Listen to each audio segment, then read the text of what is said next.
basa tayo ng ilang comments sa ilan sa mga contents ko. Pag-usapan natin. Yes, totoo yan. Yung dati kong workmate na Preggy, pumutok na yung panabigan habang nagko-calls. Pero pinag-escalate pa rin ng TL niya, tapos ayaw pumayag ng TL magpa-sup call si workmate kahit dinudugo na.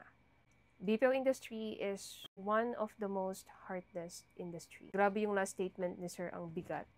Pero totoo naman. Pero di lang naman sa BPO to, sa ibang industriya din nangyayari to. But yes, isa sa mga kilalang industriya talaga si BPO pagdating sa ganitong sitwasyon. Sana nakasurvive yung workmate ni Sir, pati yung baby niya. Di ko nilalahat pero may mga ganito talagang TL. To the point na nakakalimutan na nilang tao din yung mga ahente nila para lang ma-meet yung requirements or yung numbers na gino-goal nila. Sa BPO, swertihan din talaga makakuha ng TL na makatao at maayos sa ahente nila. Kayo ba guys, anong masasabi niyo dito? Comment lang kayo.